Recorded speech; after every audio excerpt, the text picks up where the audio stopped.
जितने भी new generation advocate जिन्होंने अपनी प्रैक्टिस अभी स्टार्ट करी है, सो ये वीडियो आपके लिए इंपॉर्टेंट रहेगी। सो अभी रिसेंटली दिल्ली हाई कोर्ट ने एक न्यू जनरेशन एडवोकेट को ये सजेस्ट किया कि बेसिकली आपको कोर्ट में प्रिपेयरली आना चाहिए and you should not seek adjournment. So यहाँ पे बेसिकली जो प्रॉक्सी काउंसिल थे, जिनको बेसिकली जो अपने सीनियर के बिहाफ पे अपीयर हो रहे थे कोर्ट में, सो उनको कोई भी केस की नॉलेज नहीं थी, उनको ये भी नहीं पता था कि वो केस कौन से सेक्शन का है। सो दिल्ली हाई कोर्ट ने इस like during the proceedings of this particular case उस प्रॉक्सी काउंसिल को डायरेक्ट करा दैट दे शुड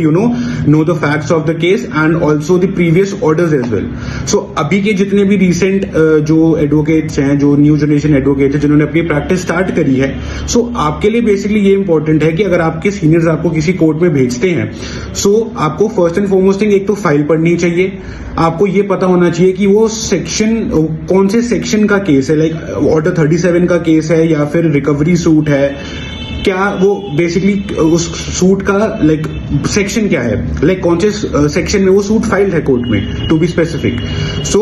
आपको सेकेंडली ये पता होना चाहिए कि जो प्रीवियस ऑर्डर है जो कोर्ट ने पास किया, आपको प्रीवियस ऑर्डर से अपडेट रहना है। आप बेसिकली ई कोर्ट्स की हेल्प ले सकते हो, जो ई कोर्ट एप्लीकेशन आप उसकी हेल्प ले सकते हो, जो प्रीवियस ऑर्डर कोर्ट ने पास करा है आप उसको पढ़िए। और जब भी आप कोर्ट में अपीयर हो रहे हैं तो basically you have to read the file as well, ठीक है, बिकॉज अगर आपको फैक्ट्स नहीं पता होंगे सो आप प्रॉपरली जो है कोर्ट को इसमें हेल्प नहीं कर सकते उस केस में। एंड ऑल्सो आप फिर सिर्फ और सिंपल आप